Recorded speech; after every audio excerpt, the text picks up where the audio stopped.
to my Homeopathic Remedy of the Month series. If you've been following along with my emails, blog posts, and other videos this month, you know that I'm focusing on discussions surrounding kiddos going back to school. And I promise to talk about a remedy this month that can be very useful for lice. Just like all the other remedies I've shared with you before, this remedy has a lot more uses than just being a remedy geared towards one particular health concern. So let's dive in. The remedy I want to teach you about today is Staphysagria. Staphysagria is a premier remedy for lice. And if you remember in my back to school video this month, I mentioned that one of the first signs your child may have lice is constant itching of the scalp. Well, these little buggers like to bite the head, which in turn make it itch. Then we scratch and scratch and scratch, and that causes damage to our skin and increases blood flow to the area. Lice feed off this blood supply in the scalp. So how do we tame that itch and heal the skin? Staphysagria.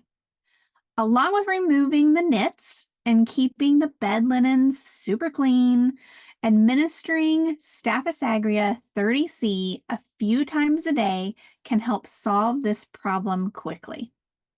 But as I said, that's not all Staphysagria can be used for. This remedy is one of my favorites to use for people who are suffering due to a single or repeated act of humiliation and abuse. This can be physical abuse, verbal abuse, sexual abuse, or even punishment. The person may have poor self-confidence or feel completely worthless. They're a kind and gentle person, but they have a lot of pent-up anger. And this pent-up anger just builds and builds and builds until it makes the person sick. They'll even go so far as to avoid conflict because they don't want the other person to become angry and they don't want to get angry themselves. But this just creates a vicious cycle of suppressed anger, which many times will cause them to react by throwing things. They won't get mad, they won't blow up, they won't scream, they won't yell, but they will throw things.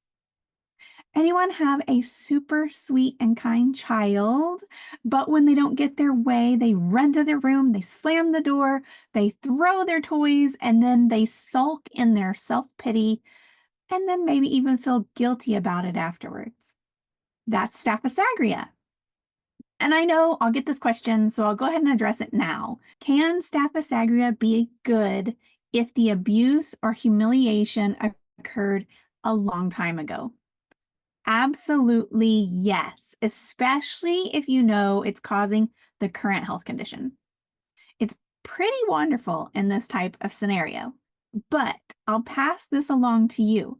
According to what I've learned in my homeopathy studies, it's best to be cautious when using this remedy in an active abusive situation, as it could help the person become a little more bold and outspoken to their abuser, which may result in harmful consequences. Now, Staphysagria can also be used for other things such as post-surgical incisions to help heal the wound, relieve the pain, and prevent infection. It can be used after a catheter has been removed to prevent or care for a UTI. It can be used for warts, styes, and canker sores because it's really good for the skin. And it can be used for extreme decay of teeth where the teeth are black and crumbling. Now, one of my favorite stories to tell is of a teen girl in my chiropractic practice that was going to be having her senior pictures done out in an open field in North Texas. Her mom asked me if there was anything she could take to prevent mosquito bites. She was going to be out in this field for an hour or two, and her mom said that she's always been a mosquito magnet. I immediately told her to run over to the health food store and grab Staphysagria.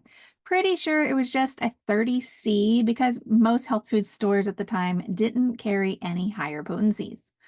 I mentioned that she could use it a couple of times prior to going out for the photo shoot. They returned to my office the following week and said that Staphysagria worked beautifully and she had no mosquito bites from her time out in the field. I'll say that I've tried this with my family and it didn't work so well, so your mileage may vary. As I heard one homeopath say, if you're someone who feels very easily violated in any way, then this may be a brilliant remedy for preventing mosquito bites for you. It's got to have that violation component to it for it to be effective. Is that it? I don't know, but I've had it work for some people and not for others. So maybe that's the issue. So there you go. That's Staphysagria. If you want to learn more about homeopathy, consider joining me for an intro to homeopathy class in the future. I'll put the link in the description for you below. And if you have any questions about Staphysagria, feel free to leave those in the comments. And don't forget to share this info with your friends. Thank you for joining me for this remedy of the month, and I will see you next time.